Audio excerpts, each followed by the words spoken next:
Good afternoon and welcome to Real Chicks Rock Presents Real Discussions. I am your host, Michelle Dosberg, and as you can see, I'm super excited to be here. I'm always excited to be here. It's a beautiful day in the neighborhood, and guess what? Today we are celebrating my 10-year anniversary. Yes! So the people are like, Michelle, why are you doing the show? And then you got an event later today? Because I wanted to talk to this lady today. It was just going to set me off today. So yes. So we have things to cover. But first of all, thank you to all the new listeners that are checking us out. Let me give you a little bit of background about what Real Chicks Rock is all about. We're all about creatively collaborating to connect and raise awareness regarding issues that impact us women.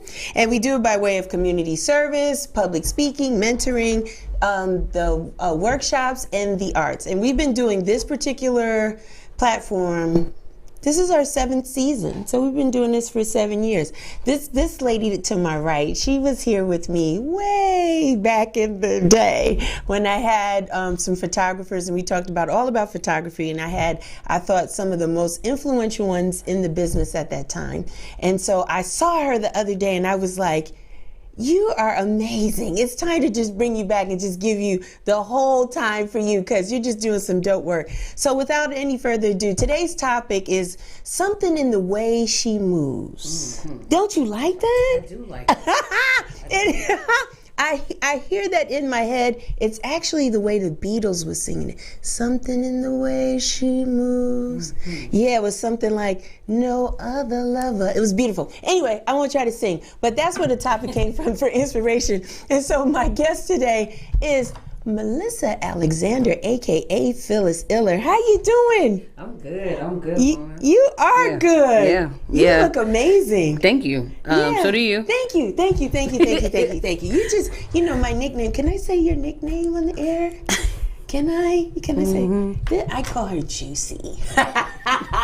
You do. And she responds. And you've done that consistently for some years now. Since we met. We met years ago, and we met off the love of Sirius, who's my DJ today at the event, and Tora Torres, and we were doing an event like at the park, and you were cool enough to work with us to do our little commercial, little video, and that's how we met. And you were like, I like your energy, and I like yours too. Yeah, man. And we connected. Yeah, man. And then you were doing some things at the crib, like, invite only. But you was like, yo, come on over. I typically just, play with my camera, take a couple of pictures. I talk to you, get to know you. Sometimes we play games. We have game night. We just chill. I did a couple of those. But yeah, I came over and you took like the dopest. Yeah, man. That was... that was some years. That was like maybe about 5-6 years ago now. Yes, ma'am. And we were talking about your goals and your dreams and your aspirations. Wow, that's crazy. And people love the black and whites because I was in a space of, darker skin, melanin women. Sometimes we're not often captured the right way.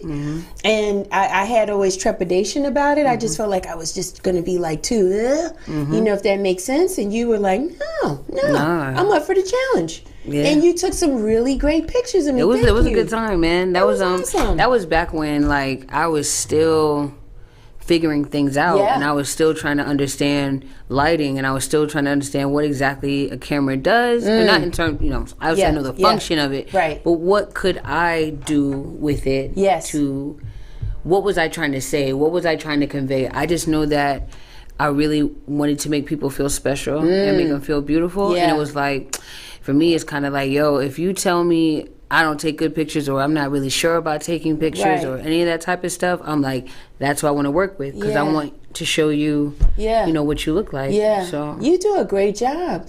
And then, you're all about community. I'm gonna be all over the place. I'm gonna try not to be, because you're awesome and you touch different pockets, right? Yeah. And I want to talk about that day, because at that day when we had our time and you taking pictures of me and I was laughing and smiling and just feeling beautiful because you made me feel that way just in our conversation. You shared your dreams. You were working for someone at that time. I was. And you were like, I'm really trying to figure this out. Me and my daughter are good. I'm good. I love my neighborhood. I'm good. I'm just feeling like the universe is telling me I need to step out. And then shortly after, what did you do? Yeah, I quit. I quit. I pieced out to that. Yeah. Yeah, it was just, it was like, sometimes when you get a feeling in the pit of your stomach and you just like, man, that's a crazy idea. Yeah. Like, or you even feel crazy thinking about considering it. Or when you're in the act of it, you're like, I don't know what I'm doing, but something is telling me that this is the right thing to do, right? It's something literally in the way she moves, right? And then it came to a day where I think I might have been running late, and I knew I was going to be late for work. And I was like, if I'm running late and I don't care, it's time for me to leave, right? Yeah. It's time for me to break out. Right. So I walked into that job. That day. Like, I walked into the job, and I was the first person to get there for my team. I was always the first person. And I looked at my desk, and I was like, yo, I can't do this one more day. Wow. I can't do this one more day. I can't do this. I can't sit here and say, thank you for calling State Farm. This is Melissa. How may I assist you today? Ooh, she got the voice too. Yeah, I do have the voice, right? I have the voice for it. But I knew that there was a better way for me to help people. I got tired of telling people no in that way. Like, when they're at their lowest, when they've gotten a car accident, when all these different things. I got to tell them no so many times. I was like, yo, then the culture, all of that thing. So when I walked in, I looked at my desk and I was like, can't do this, right? And I was like, I think I'm about to quit. Oh shit, I'm about to quit. I'm quitting, right? So I gathered up all the good pens. I got a couple notebooks. You know what I'm saying? All the stuff they be leaving out. Took all that stuff. That's called an exit strategy. I pushed in my chair and I walked out. And on my way out, I handed my badge to the guard. You know what I mean? And I was like, yo, I'm not going to need this. And he was like, dang, you're the third person this week. It was a Monday. It was a Monday when this happened. And when he said that, I was like, how? 3 people already quit. But the thing is that, like, that was October 16th. Yeah. 2017. Wow. Right? Yeah. Because my birthday is October 13th. I had just had a really great weekend with my family, with my friends. I felt celebrated. I felt good. Yes. All those moments that I'm not able to, like, really, like, take advantage of. Right. Because I was working so much for someone else. I was like, yo, I feel like my time should be my own. Yeah. And that's when, that Monday, I walked in there and I was like, yo, I'm not doing this no more. I felt great for like a day. Man. And then the reality hit. And then I was talking to my homegirl, my best friend, and I was like, yo, Nika, what did I do? She was like, dog, I don't know. I don't know, man. She was like, I got your back, but I'm not sure why you left. I'm not sure, She was like, I can't help. Like, I can't help you. Like, I told my mom. My mom was like, yo, you left 40 hours a week. You left healthcare. You left paycheck every 2 weeks. I was like, yeah, because I was drowning. I was dying. I was drowning. I wasn't happy. It wasn't happy. You know what I'm saying? And I felt what I felt from photography was light. It felt like I was in a dark place and photography was like shining on me, and it was just kind of like, it was almost like some Morse code in the distance, like lights, you know what I'm saying? I could see something in the distance. Yeah, you know what I'm saying? I could see it, and I was like, what is that light over there? And the closer I got, the more I started to feel more like myself, and the closer I got, the more I started to say, it's beautiful. Yo, I think there's really something I could give people here, in a way where I'm having fun. I'm enjoying myself, and the more I enjoy myself, the more into it I'll be. Oof. And the more I was into it, the more encompassing it became. The more I was like, yo, this is my life now. I want this to be my life. And from October 16th, 2017, it's been nothing. I mean, it's been up and down. Yeah. Because I'm my own business owner and all that stuff. Right. And I got to figure out every month is going to be different than the last month. That's right. But the happiness I feel, the overwhelming happiness, and the fact that I don't got no one saying, yo, Melissa, your lunch break was a little long. It instead of the 30 minutes, you went to 36, and we need to discuss. Or me saying, my daughter's sick. I had to tell them this one time. Yeah. I was like, yo, my daughter has a 106 fever at school. That's a radio station. You know, this is what I'm saying. You know what I'm saying? That's high. My daughter has a radio station fever. Word up. 106. And they was like, I was like, the school is telling me to come pick her up. And I got to go. And my manager was like, well, is there anyone else that can go to her? You're going to tell a mom that they can't go to their child when they, you know? So for me, it was just kind of like, it was a no-brainer. But I didn't just quit willy-nilly. It was, I had been building things, you know, I had a 9 to 5, but I still had my 5 to 9. You understand what I'm saying? The hustle, right? So that I was doing that at night. So by then, I had built up enough, not so much. I probably, if I was going back, I might not have quit right at that moment. But it made me hungry. You know what I'm saying? I was hungry. I was like, yo, scare money don't make none. I gotta get up. I gotta do what I can. And then it was like the next thing I knew, right? It was maybe December. I had 2 integral phone calls. I had a phone call from Makiba, who worked at the Spelman Museum. Shouts out to Makiba. Yeah, right. Yeah, Makiba. When she was over there, so when she was over there, right? So she hit me up, and then Carlton from Black Men Smile, who was also a professor at Emory, hit me up, and they both was like, we would like for you to partner with our schools for projects, and I was like, and you're paying? And they was like, yeah, we're paying. Absolutely. And I was like, all right. I said, okay, well, if I can make this thing happen until March, I'm gonna keep going. Yeah. And I was like, if there ain't nothing doing it by March, right, you know what I mean? I was like, there's only so much I can, you know, there's only so much weight I can bear. But if I see something that is saying, yo, keep going by March, then I'm gonna keep going. And it's been going since then. Since 5 years ago. You're celebrating your 5th year of being like self-employed. Wild. The timing of this is amazing. That's wild. It's not just my anniversary, yours too this month. Yeah. You got a birthday and your freedom ticket, like being an entrepreneur and self-employed. It's beautiful. Yeah. Doing the thing that you love the most. Truly. And you're so good at it. I want to take a step back because I think for some of the people, like I said at the beginning, you were with me years ago. Like we were in a different location, it was a different setting, and now it's different. But where are you from? People need to know where you're from because you have an energy and a vibe that I immediately relate to because it feels so up north-ish. You know, it feels so like, you know what I'm saying? I'm from the Bronx. It feels so boogie down-ish. Like, I feel like when I see you, I can give you a pound. Like, what's good? Like, that's how I feel when I talk to you. So my family is from New York. Yes. You know what I'm saying? So that's why I was raised by a man from Brownsville. Yes, right? Brooklyn. Yeah, right. Brooklyn. You know what I'm saying? He's from Brownsville. Then my mom is from, she was born in Harlem, but she lived upstate. Yes, okay. Around Kingston, that area, Woodstock. Right? So I always had that sensibility. But I was born in California, and before I was 10, I lived in California, Texas, Maryland, and Connecticut. Wow, like right? So my dad was in banking and he transferred a lot. So it's like I never really grew to have an accent. You know what I'm saying? It's for people to tell where I'm from. It's more of an attitude. But I sound like my parents. But it's still softened because I've been here since I was 10. I've been in Georgia since I was 10.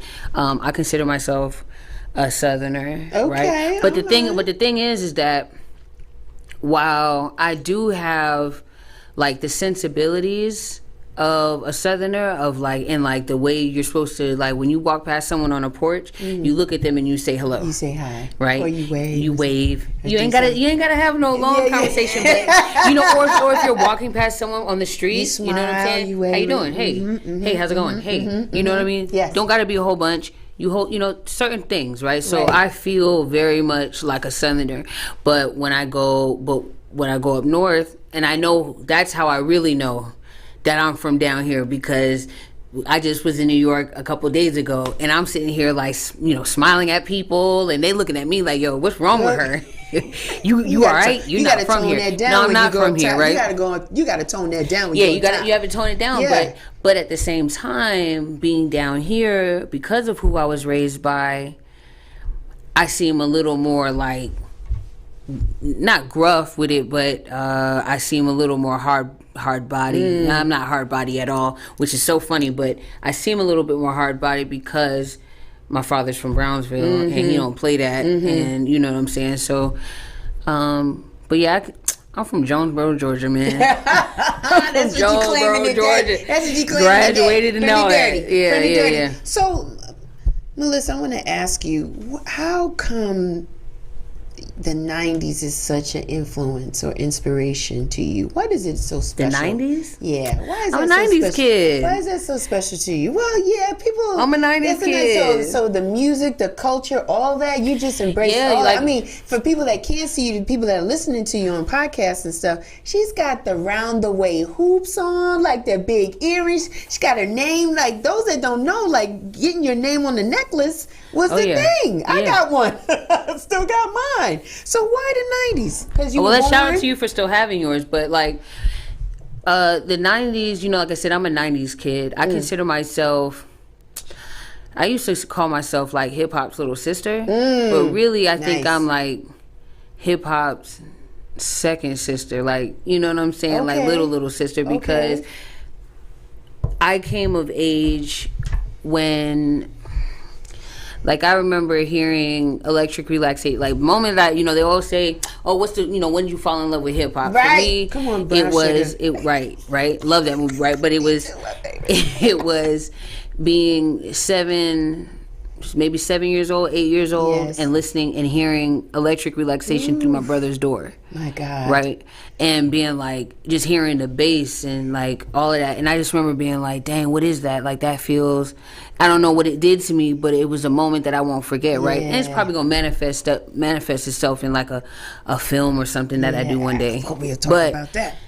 But because of that, right, thinking about, what was that, 93? You know what I'm saying? When that album came out. So it's like the 90s form. And then, okay, I'll say this. Even for how my life has gone, it's like my parents divorced in 96. And that was a really traumatic experience for me, right? And it defines a lot of my life. Certain things that happened then, I'm still dealing with now, right? Emotionally and all of that kind of stuff.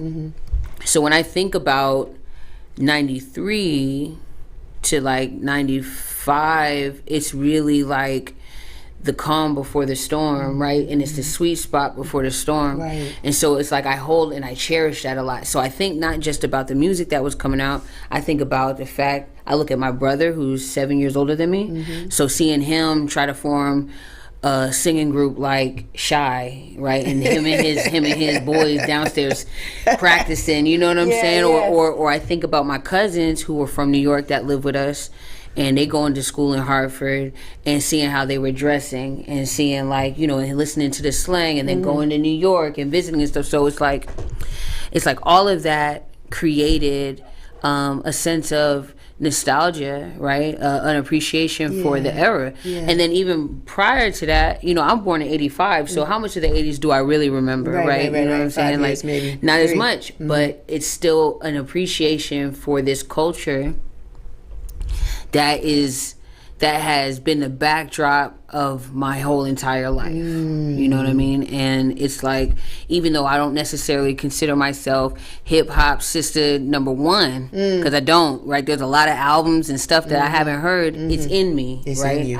I lean more towards 70s soul and like 60s soul and stuff, like funk and all that, jazz, all that. That's more my shit right there. Okay. But in terms of how I move and what is laid the foundation of me, you know, that's easily like the 90s and that hip hop feeling, right? They say, you know, most people say, at least in the hip hop space, that the 90s was the best decade for hip hop. It just infused a lot of great artists, great tracks, great music, great lyrics. Just people can remember where they were when certain things were played on the radio, like the first time, like, you know, your remembrance of first time you heard that track, and it was like, wow, you were like, what is that? What is that feeling? It was like, man, if you didn't know hip hop then, whew, you might have missed some stuff. Like seriously, when I hear people who are like between like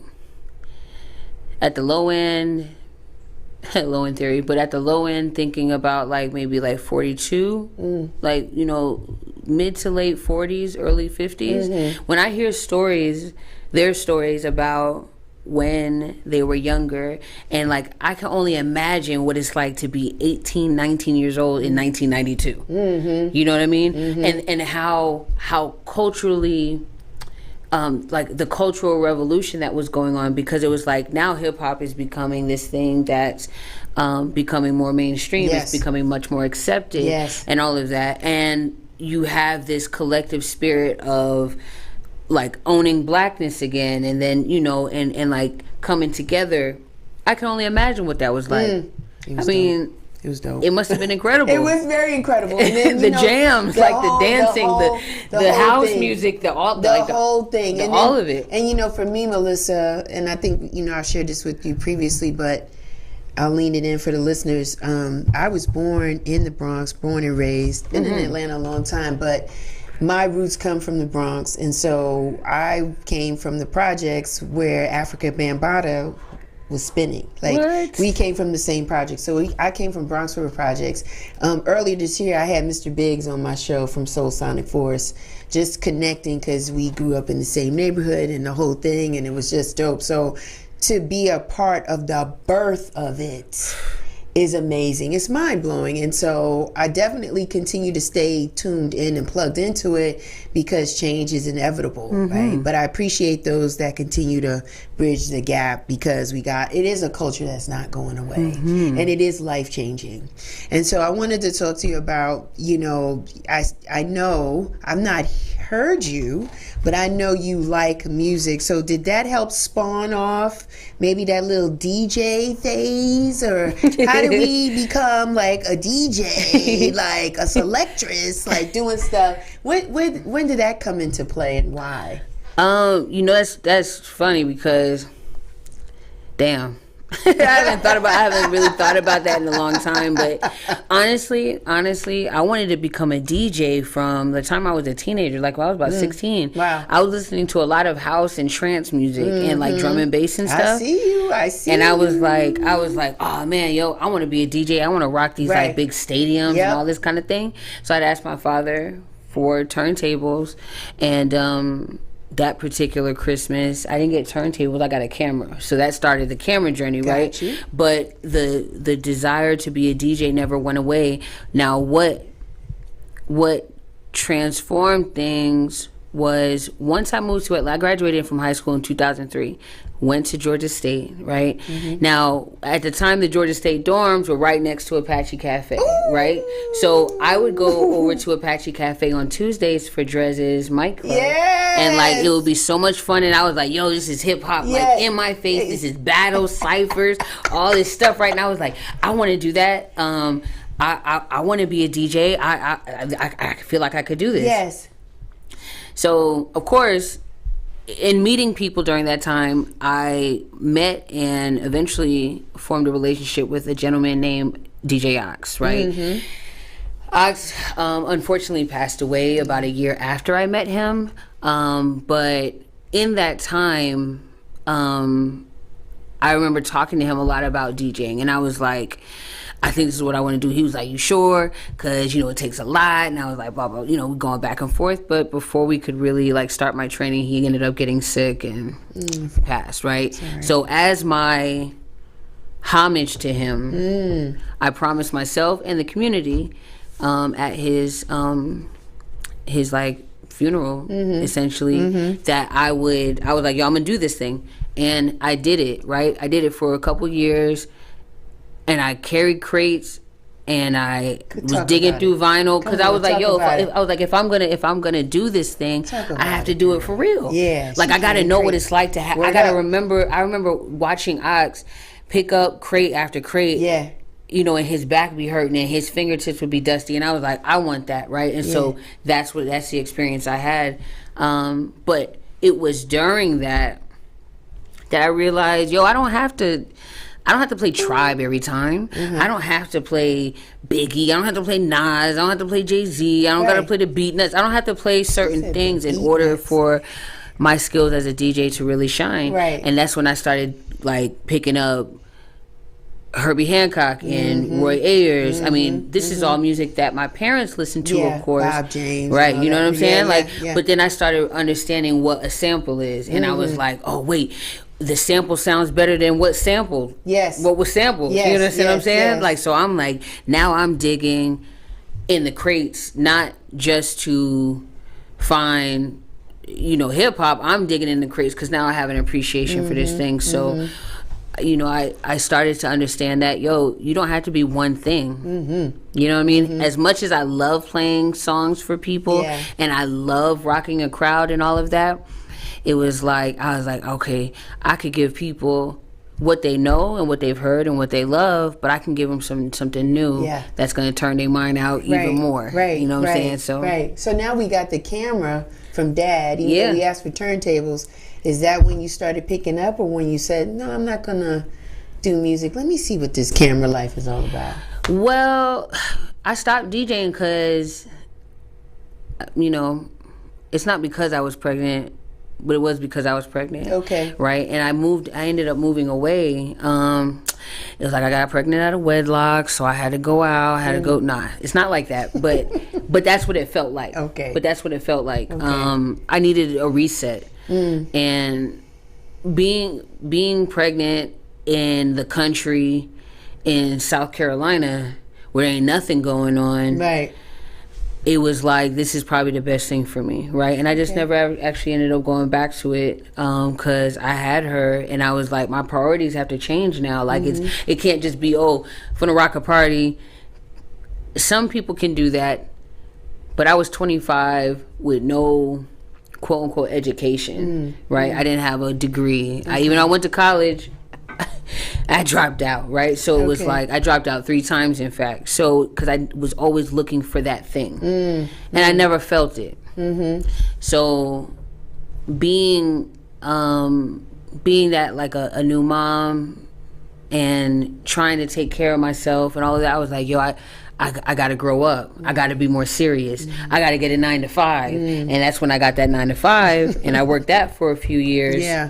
That I realized there was still something more that I was missing. I needed freedom.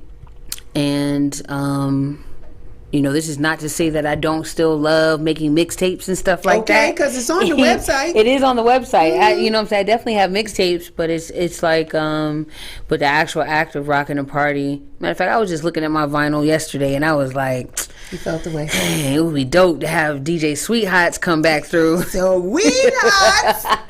We'll see though. At least occasionally. Yeah. Doesn't have to be, but when it hits you as a creative, you should just go with the. You should listen to that, right? Yeah. That's one thing we learned. Bless us with that, you know. And things have changed now. We can send donations for mixes and things like that. Everything's online. Everything's right. I can do that right in the crib. I don't got to go nowhere. Right. Digital and streaming and all this other stuff. You can I thought about it. Definitely thought about it. Absolutely. So we got the camera now. So we're starting to take pictures. What's your inspiration when you look through the camera?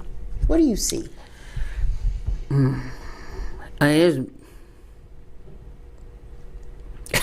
There's a lot of things that form that inspiration.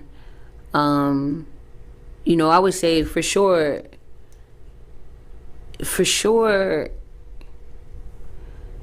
Black people, right? What's important to me is intimacy, right? And I can show intimacy in a number of different ways. It's not just the intimacy of the photo.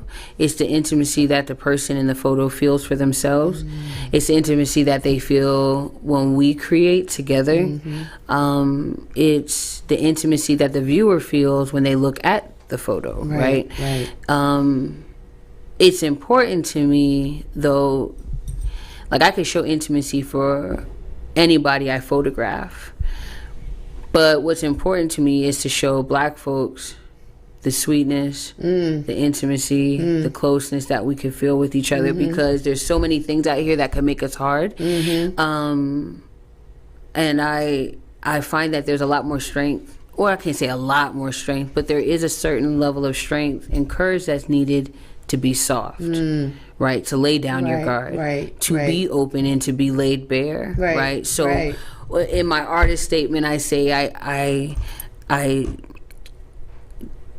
discuss and explore the interrelational intimacy that exists within Black Americans, right? Because I haven't quite made it outside of America yet, right? So for us here in America, for us here in America, it's like I want to show us our beauty, show us the sweet spots that exist, so that we really understand that yes, life is hard, yes, life gets crazy, and yes, there are people that are gunning for us and and don't want us to advance and all of that. But let's remember the sweetness of a baby's laugh. Let's remember how it feels to see a man grab his woman around the waist. Okay.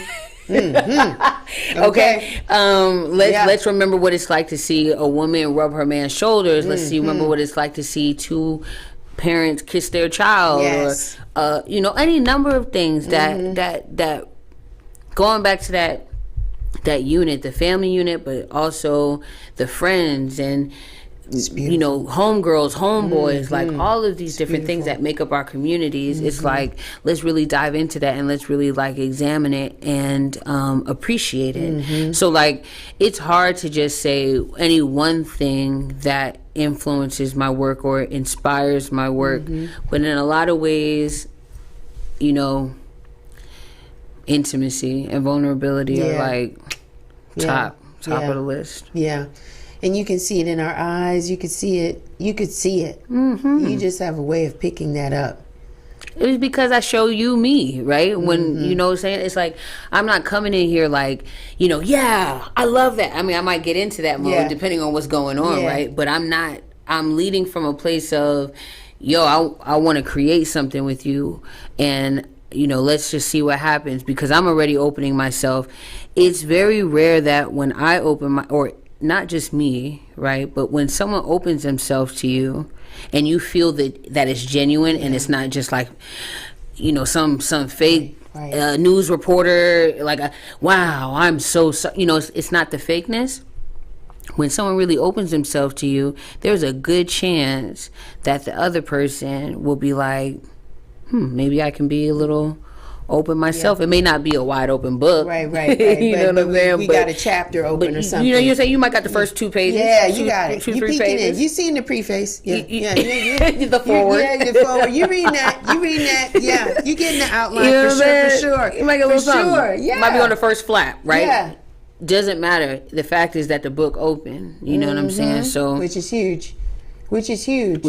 So it's really just a matter of, it's a dance. It's a conversation that I tend to have, and I'm not talking about with words. I'm talking about with actions, with movements. It's someone's hair being out of place and me saying, do you mind? You know what I'm saying? And it's kind of fluffing me. I remember there was a little girl, I had to fluff her afro up a little bit. You know what I'm saying? I was like, you got to pick. Let's just do this real quick. You know what I'm saying? And I'm picking her hair out because that's love, right? And even though I just met you, that doesn't mean that, I care about you. I'll say that. You know what I'm saying? Maybe it's not love, right? But I care about you and I care about your well-being. Whoever steps in to my studio or steps in front of my camera. I care. Yeah, you do. There's a sense of love. You've done so many beautiful projects, Melissa. I want to talk about the To West End with Love, because I think, wasn't that your tribute to the neighborhood, to your community?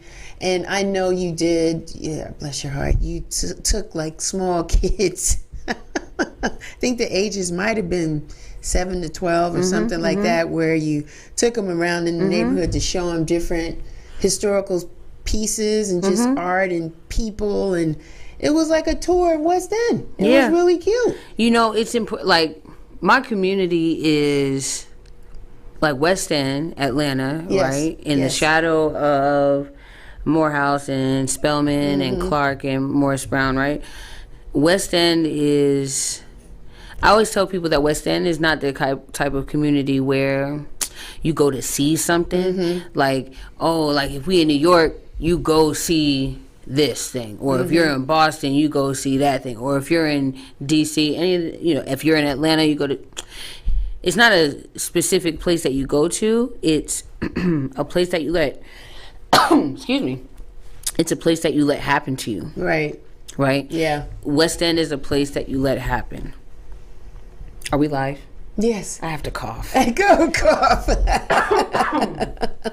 I have to cough. That's fine. That's fine. But yeah, it's a place that you let happen to you, and you just sit down and watch it pass by. So those works, and anything I really do in, like, I'm gonna try to keep West End as the backdrop if I can. Right. You may have to get you some water. Water would be great. Yes, Joe, please, can we have some water? Thank you. So I'm gonna ask you about your other baby, Around the Way Dreams. You want to talk to me a little bit about that? If I can. Yeah. She needs the water. Thank you, Joe. Yeah, thank you.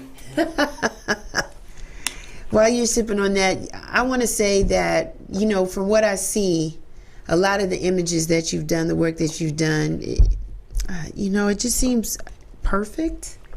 And I know you're not even going for that, but it just depicts people, black people, in like a regal. Because we are regal. No matter what they're wearing, how they look, it doesn't even matter. It just, the way you take pictures of us, we just look special. We are special. And just like beautiful. Like that's the thing. Like, I want people to be able to feel like when they go to look at their pictures, I want them to say, yeah, that's me. Yeah. Right? That's what I really look like. It doesn't have to be of course there are portrait photographers that can make you look like you're, in a fantasy world. Like, I just want to strip all of that down to you. Yeah. And it's not about, I don't mind. I love a good set now. Yeah. I love a good set, but it's really about you. Right? And let's find that thing inside of you that shines so hard. Because I could take a picture of the same person, of different people in the same pose, but no, the photos won't look the same because, not just because of it's different person, but because they're each going to show something different. Right? So when it comes to Around the Way Dreams, Around the Way Dreams went from being a documentation of Around the Way girls that have grown up, but I'm slowly starting to shift that idea because I feel like it's leaving out a very integral part of the experience of, well, for me, right? It's leaving out men, right? And while I think it's important to have spaces just for women, there's lots of spaces for that. There's lots of spaces for just women, right? And there's spaces from just men too. For me, I need that balance. I'm a Libra, right? I like that balance. Isn't that the scales? It's like, if I'm having conversations with women about growth and what has helped them to be who they are, I would be 1000% remiss if I did not mention that there were men in my life who have emboldened me to be more myself. Yes. Right? On my path. And it's not just my mates. I'm thinking about my father. Right. I'm thinking about friends, my brothers. You know what I'm saying? I'm thinking about all of these men in my life that have also helped me. You know what I'm saying? My brothers, and my brothers that are not necessarily blood. So it's like, all right, understanding that, yes, there are Around the Way girls. There's also dudes that are from around the way. Yeah. Right? Now we're starting to get this conversation of what does it mean to be from around the way? And how can we connect these stories? Because everyone has their own story, but I feel like the more you share your story and more you hear other people's stories, you'll start to see like, damn, I'm not alone in my experience. Exactly. And then it's like, oh, okay, now we're starting to connect the dots across. So someone in Cleveland could have had the same experience, a similar experience as someone in Watts. Right. Or someone in Seattle. Perhaps. Someone in Seattle could have had the same experience as someone in Memphis. Or someone in Sao Paulo, Brazil may have had a very similar experience to someone in Kingston, Jamaica. Right. So it's like we're starting to connect this idea that to be from around the way, to me, you could be from anywhere. Yeah. So when we say around the way dreams, it's like understanding that as youngins, as youth, we had these ideas for ourselves. Did we did we become what we dreamt about? Got you. Did we? You know what I'm saying? And it's discussing that. And it's like, okay, well, if you did, why? If you didn't, why? And are you still chasing it? And are you still chasing it? Do you still have dreams? Because some people stop dreaming altogether. Isn't that wild? Yeah, because they feel like it's not going to happen. Or the disappointment of it not happening, right? So then this is really an opportunity to maybe reset that for people, because as we're seeing it, there's no age limit as to when you can, for dreams to come true. It's not just when you're younger. It can happen in any time in your timeline. Absolutely. And you just have to be open and surround yourself around other like-minded people that are dreaming and putting in the work to make those dreams happen.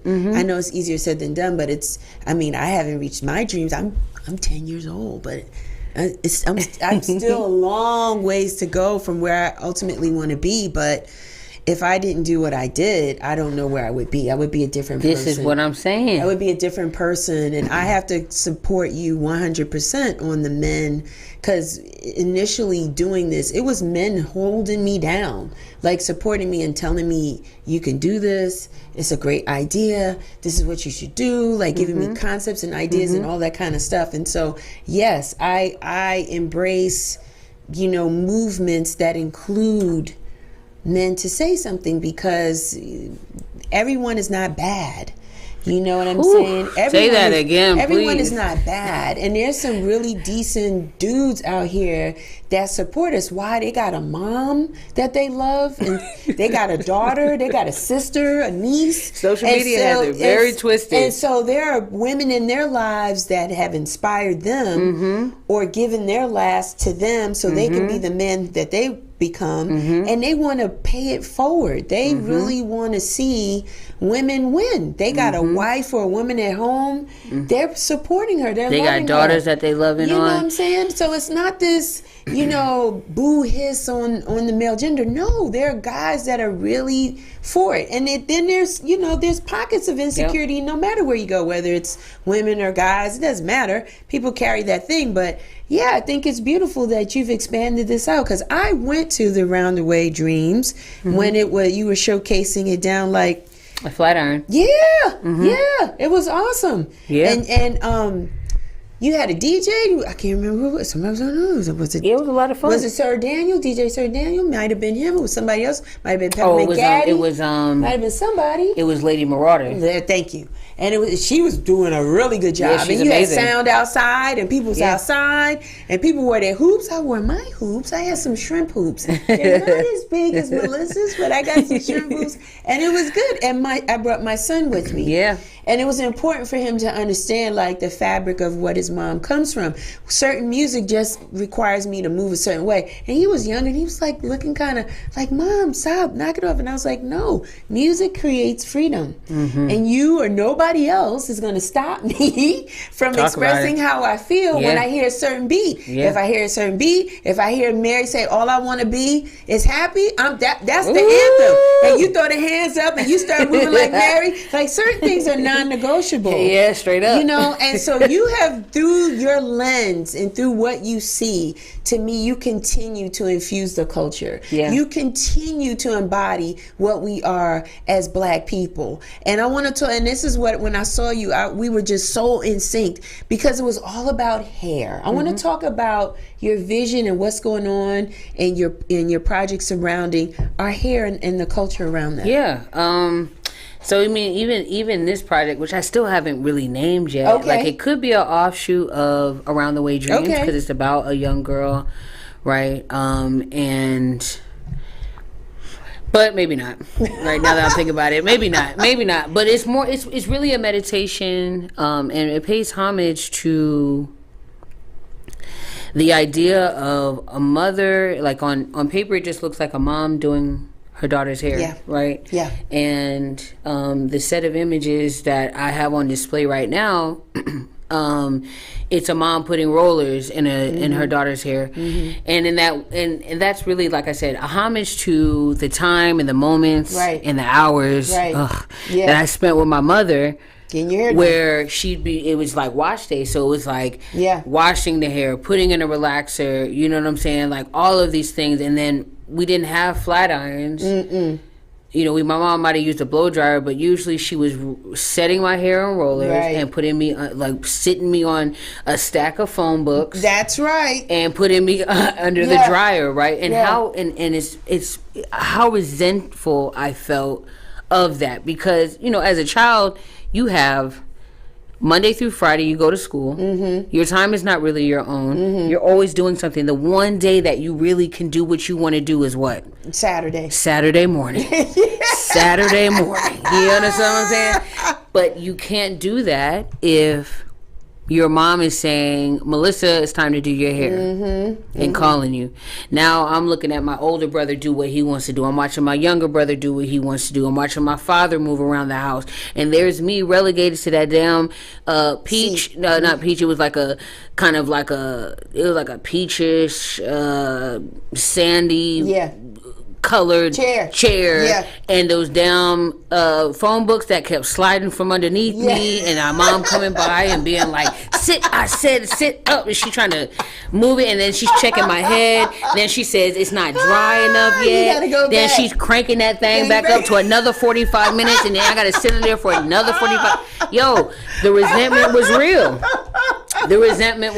You know what I'm saying? So shit, we all went through it. My chair was teal, and it was the one that the seat lift up, and it was a step, so it was dual purpose. So it was a chair, but if you lift the seat up, it was actually two steps that they could use to put stuff up. And yes, you said then I got in a regular chair, and I had to sit in the phone books, and it was hold your ear, because it was hot comb city. Shouts out to my family. Shouts out to my grandmother. May she rest in peace. She was the one that did our hair, right? Mine and my sister's, and it was. And I told Melissa when I saw her, it was a 2-day situation. We really didn't like it. You thought it was one for you, it was two for us. We had to get our hair washed on Saturday. So that means we didn't even really want to go out looking with the plaits, like because it was real puffy and poofy, and the plaits. Oh, yes. And so we didn't really want to go out with scarves. We did, but it was like, we just scurried to the store and come back. It was like, we wasn't looking cute. And then the next day was the press with the hot comb, and my grandmother put like the grease on the back of her head so she could part your hair, and you can hear it.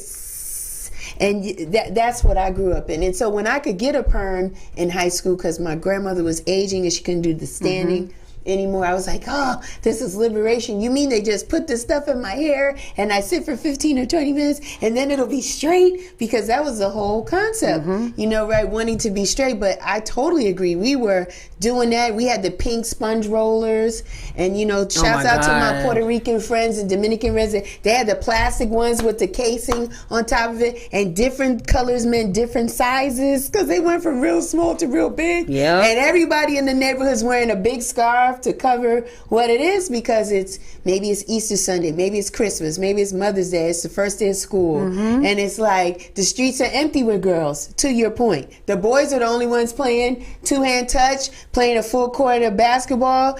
All they had to do was get a haircut, and that's it. And they're done. Lined up, and they're done. And there's no girls out, because they're upstairs getting it together. Hair is such a thing. We all had an appointment, as my homegirl Tracy says, with the kitchen beautician. That's what Tracy calls herself. She's the kitchen beautician. You know what I'm saying? When she said that, I was like, yo, dead ass, that's exactly what it was. So it's like, I felt a lot of resentment, and I think there's a lot of women who can remember feeling resentment because it's like we were relegated to this thing, right? Yeah, held hostage. I found that as a woman who is now taking care of her own hair, she has a daughter, you know what I'm saying, and I'm doing her hair. Right. I find that my time underneath the dryer is now peace. Yeah. Right. I find that I'm like, dang, I could catch up on a little sleep for about 45 minutes, give me a little 45-minute nap, or I could read for 45 minutes, or I could not do anything and just let my mind just drift. Right. Yeah. Now, when I do fall asleep, I find myself waking up being like, I gotta go back under this mug, right? And so now it becomes a thing of vigilance. It becomes a reason to stay aware. I become my mom, right? I tell myself, man, that's why you should have sat up. You need to sit up into the thing, right? So now I'm telling myself that. So the work that I produced, right, around this all of those feelings, right, all of that energy is now being.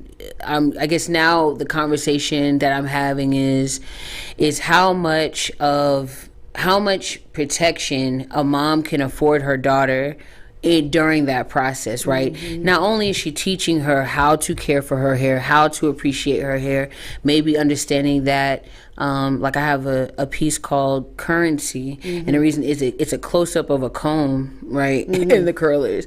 And it's like, I call it Currency because as a child, I felt like the currency, what I paid to get my hair done in pain. You know what I'm saying? And the comb was the coin. The comb was the currency, right? And so, I guess now I think about it and I'm like, okay, the comb is not my enemy. The comb is in fact my friend, right? Now, did my mom know the proper detangling procedure? Probably not. She thought putting some pink lotion on that thing was gonna smooth it out. No. It's a lot more to it, right? But now the brush, and I mean, I don't mind the brush, but I feel like I see the brush now as something that can gloss over what's really at the root. The comb gets to the root and detangles all of that out, right? So those are the type of things I'm thinking about. But now also it's like not just this particular series. I really would like to, and I will, do a companion film to it where that film will more explore something happening as a young girl is going under the dryer. And when she comes out, the knowledge that she's going to gain from her mother is going to change her, right? Yeah. So it's the idea of going in, and the mom has to decide at what point do I take this dryer under which my daughter can neither really see anything because the dryer's down here. You can't really see nothing. She can't see nothing but feet. You can't see no feet. All you see is feet. All you can see is feet. And your forehead's getting burnt to a crisp. Right. But she can neither see nor can she hear because the sound of the dryer, right? So this little girl is underneath here. I think I might make it to where she can see, but she's underneath this dryer, so she can't hear anything going on. All she sees is like the actions of her mom and her sister and her father getting more and more anxious. Right. And she knows something's wrong, and every time she tries to come over, the mom is like, it's not dry, you're not dry enough, you're not dry enough. Yeah. But that's because the mom knows when she comes up out of here, I'm going to have to tell her some real stuff that's going to maybe change. It's going to change the daughter that went under. So, it's important, again, the Black intimate American experience, or the intimate Black American experience is maybe the better way to say it. That's important to me because it's like we look so often overseas to find our identity. Yeah. Which I'm cool with, right? I want to know where my peoples came from and all of that stuff. But at the same time, I have to understand that, while we didn't necessarily ask to be brought here and we were forced here and all of that stuff, this is where we are. And I don't want to discount or negate that we also have something to celebrate here, right? So that's what this whole hair thing is an appreciation for many different parts of our experience, but it all just stems from a memory of, Melissa, it's time to get your hair done. Yeah, but it goes to the thing that we talked about earlier. You mentioned what you see through the lens. It's intimacy. And it's a different kind of intimacy between a mother and a daughter. Sometimes maybe a mom didn't say anything to the child all week because of life, right? I got to go to work. I got to get the groceries. But then that's the time together. So now tell me what's going on. Why is so-and-so bothering you? How is school? I see you got an A on your paper. That's good. I knew you could. Like that's the time that people reconnect. And so when we see the images in Black culture, when mothers are doing the hair, it's a connection. It could also be a chastising. Like, didn't I tell you not to do that? Didn't I tell you stay away from that boy? Stay away from that guy. What goes on between me and your father is none of your business. It could be whatever. Because there's so many different dynamics that goes on in a Black household that when you sit in between the legs of your mom getting that hair done and combed, it could be magical or it could be something else, but you're capturing that. And so much so that even to the same point, Black men enjoy the fact of being sitting in between a lady's legs, getting their hair braided, getting their afro picked out. It's a thing. Let me tell you something. One of the most interesting parts when we had the opening a couple weeks ago, one of the most interesting perspectives that I received was from Black men. Not because they remember what was on display, right, but because they remember seeing it. Yes. Like, so one gentleman was like, I didn't go through that, but I have 6 sisters or 5 sisters. And so I was the younger brother that was going out, and every time I came back in, it was a new sister in her place. I go out and come back, it's another sister, right? Another homeboy of mine was like, I remember seeing, like, he told me a little more in detail, I remember seeing this, I remember this smell, I remember seeing the products, I remember all this. And so it's like hearing about that from the brother, older or younger perspective, is just as interesting, because they said to me, I haven't thought about this in years. Yeah. I haven't thought, like, once you get paroled, they was like, yo, you brought this memory back to me so clearly. Yeah. I kind of want to go call my sister. Once you get paroled from that, you put it behind you. You don't really want to feel like, honestly, you're correct about that. Yeah.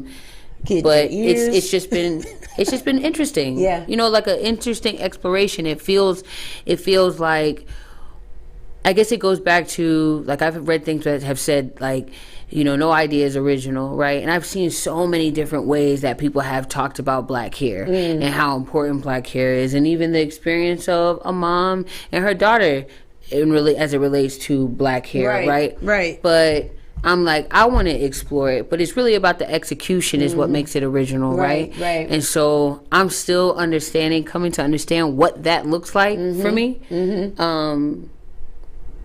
But I know it feels good, and it feels like I'm going in the right direction. It feels like with most things that are going on in my life right now, we're moving with feeling. Yeah. Right? We're moving with what feels good. And when I say feels good, I mean not just like, this is going to make me money, or, whatever. But it's like, even when it looks like this is not what I should be focusing on, because it's not necessarily helping me right now. Right.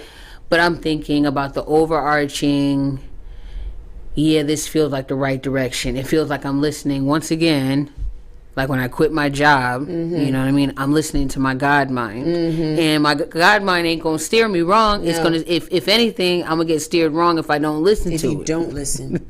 I think your God mind is telling you, or something is telling me, you're a director. What? You are a director. Oh, yeah. Yeah, you are a director. Like, I don't see you, like, photography is your love and a passion, but I see you directing short films, documentaries, because your vision is so clear. And you just have a great connection, Melissa, to creativity and the human spirit and soul. and how that translates. And so I think that's what a job of a director should have. You know, how to tell that story that's moving from one cell to another, like just cinematically, just keep it going. And so I think that's your, you know, I wouldn't be surprised. That's why I had to get you today, because you're blowing up. You blow up, Shuey. Like, you're busy. You got all these projects. You got stuff in the pipeline, stuff in the queue, and it just aligned. Like, today was the day that we could do this. You know, that I appreciate you saying that, because I felt it. I have felt it. Yeah. But it's like, what I'm coming to understand right now, I'll say this.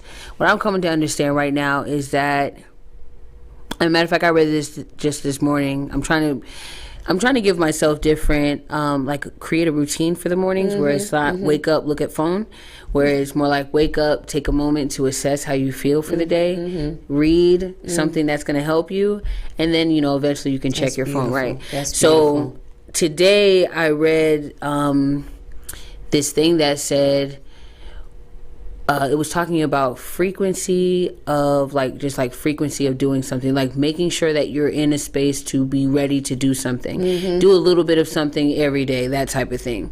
And one of the points that was mentioned in the book was, and I don't want to mess it up, but it was something similar to, the thing that keeps people from really progressing is that they're afraid, right? And then they're afraid of saying that they're good at something. Yeah. And the reason they're afraid, man, this resonated so hard. They were afraid because to say that they were good at something, because if they say that they're good at something, now people are going to expect them to be good at it all the time. All the time. And then it's like, you have to be good at being good at being good. All the time. All the time. Because not just now. Yeah. And that's all because you stood up and said, I know what I'm doing. I'm good. Yeah. I know what I'm doing. Yeah. Oh, you know what you're doing? Well, you're going to know what you're doing when things are good, bad, crazy, up, down, left, right. Yeah, all the time. And you know what? That's not the truth, right? And that's what our fear is feeding us. And I realized that in a large way, that's why I'm not saying that I'm not going to be not humble. You know what I'm saying? I'm always going to have a level of humility inside of me. But at what point can I sit back and say, I'm good at what I do. I'm excellent at what I do. I feel good about what I do. Right. I feel like I make beautiful work. Not just say, yo, I'm pretty okay. No, I'm better than a pretty okay. You're good. I enjoy what I do and it shows. Right. And I feel like, and this is not me, you know, I am saying it now, and might be the first time I've ever actually said that out loud. So thank you. But I'm thinking also for people who are listening, for you, for everyone, it's like, have the courage to say, I'm good at what I do. I'm good at what I do. Yeah. But say it like for real. Yeah, for real. I'm good at what I do. You are. Yeah. Say, you know what I'm saying? You are a fantastic interviewer. You're a fantastic person. You know what I'm saying? You create spaces for people to be themselves. Yes. To have fun. I love it. You know what I'm saying? And you love it. You know what I mean? So it's like, and it shows that you love it, right? Which is why you continue to be successful at what you do. Because at some point you said to yourself, yeah, I could do this. Yeah. And come hell or high water, I'm gonna do it. I'm gonna do it. I'm doing it. I'm doing it. I'm doing it. I'm doing it. Yeah. I'm doing it. I'm already doing it. Yeah, absolutely right. You're right. Melissa, what's next for you? What is it? The one thing you've done that the one thing you haven't done that you like to do, or what's next for you? Around the Way Dreams? Yes. Right? So what I have to say about that is that when you're like, I'm used to being a lone wolf, right? Straight up. I'll be howling with my dog. I'm used to being a lone wolf. I'm used to being me doing everything. Right. Spirit said, you need to learn how to open up your hand to receive so that you can also give. Beautiful. Right? So over the summer, or maybe a little bit before the summer, spring, late spring, early summer, I had a meeting with 6 women, and I said, I have this idea to do Around the Way Dreams, and I want to take it on tour. Can you help? I think I've identified y'all for certain roles. If you think you want to be down, let's see what's up. And they were down, right? And they was like, oh yeah, we love this. Like, I'll help you with this. It's getting to the point where sometimes I forget that I have the help, and I'm still like feeling concerned about stuff. And they'll be like, whoa. Yeah. You're leaning into my territory. I got you. Mm-hmm. I got your back. Mm-hmm. So me and this group of women who are so wonderful and so kind and so dope, right, are going to be having a kickoff fundraiser / birthday party for me. Yes. But yes. But it's a kickoff fundraiser for Around the Way Dreams, because you know, and you know, I have to be real about this. You know, a tour takes money. You know what I'm saying? And so it's like, well, we want to hit 3 cities outside of Atlanta: New York, Detroit, and Philly. To bring the Around the Way experience, which is not just, I mean, it's music and dancing, and it's, you know, we'll have vendors and we'll have all of this stuff, but really at the heart of it is the discussion portion of what means to be from around the way, and how being from around the way informs the different parts of our lives, right? And how we relate to each other, you know, parenthood, you know, marriage, being a single person, finances, all of that stuff. Like, how does it inform all of that? So we're having the kickoff on October 13th at a location called Create ATL, right on the west side. And you know, it's gonna be fly. I mean, it's gonna be really dope. But like, yeah. So that's what we have coming up. I support my life. I show up. She'd be like, "Hey," I'm like, "I see you, Juicy." Yeah, for real. Like, I'll be there. And if you need a moderator for the discussion, I'm gonna definitely keep that in mind, because like it's important. Yeah, it's like I want as many people. I want to bring as many people as I can on these type of things. Yeah, you know what I'm saying? Absolutely. Like it's important. It's important because not just that we create a family, you know what I'm saying? We're creating, we can trust each other, right? To do the lane that you were supposed to do. You know what I'm saying? That's a really important part of it. But it's like the more the merrier, man. Like, let's just, not to say I'm trying to be like New Birth or Parliament Funkadelic. They got like 20,000 people in their groups. You know what I'm saying? And they got to stretch them checks 20,000 different ways. But really, it's important. It's important because it's like, I believe in what you're doing. Yeah.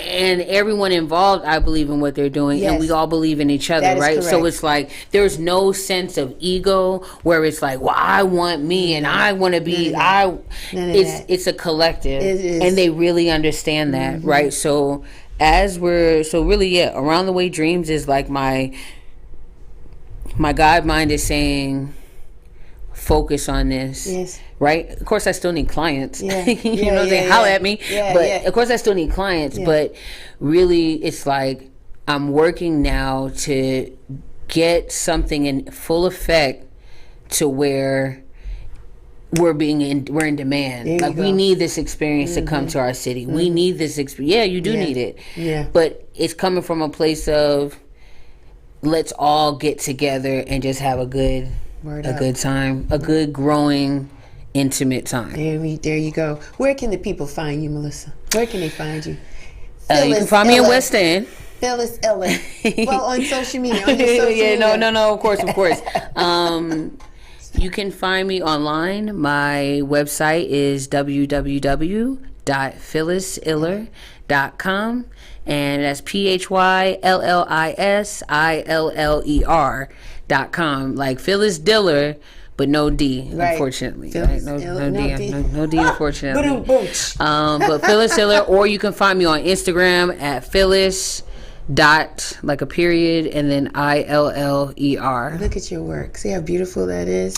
It is kind of nice though. You know, seeing it, it's like, wow. Gorgeous. Those are, remembering each of those experiences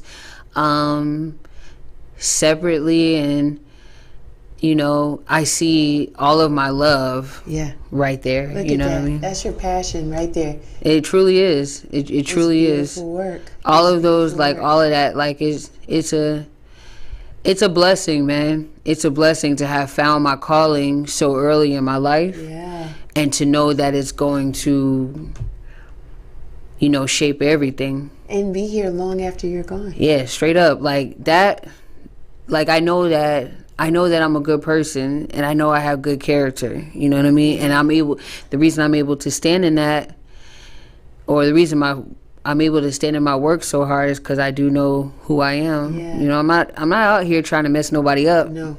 I'm not trying to like get over on nobody. I'm just here to have a good time. Yeah. And like a for real good time. Yeah. You know what I'm saying? Like, you're capturing it through like, the camera, yeah. Like let's enjoy ourselves. Let's share some things, and let's find strength in each other. Yeah, it's beautiful. Well, that's my time. Thank you so much. Thank you, Melissa. This was awesome. I knew it was going to be all that in a bag of chips. It showed up was. It was very good. Thank you so much for your time. It's something about the way she moves. Listen, that's my time. It's Real Chicks Rock. You know me. I am everywhere. You can find me on Instagram, Twitter, Facebook at Real Chicks Rock. Go to the website, realchicksrock.com. I have to stab out of here. I got to dash out of here because we are celebrating today 10 years of the brand. For those of you in Atlanta, those of you in Atlanta, come through. Doors open at 5. We will be at Woodward and Park, 519 Memorial Drive in Atlanta. If not, I understand. I know you only get one Sunday. You can't be everywhere at one time. I get it. But we will have fun, and we're going to have a good time, and we're going to honor 2 women that have been doing some phenomenal work in the community, and it's a coat drive. So if you can't stay, just come through, drop off your coats. We'll take them. We'll be there till about 9 or so, right? You know, if not, slide in my DM, and we'll get together, and we'll get those coats off of you. If you want to donate them to me, I appreciate it. But that's my time. I gotta go. Let me leave you with this from the memorable Frankie Crocker, 107.5 WBLS in New York. Grew up with him. He used to say this every night at 7 p.m. before he went off the air. He says, "May you live to be 100, and I live to be 100 minus a day.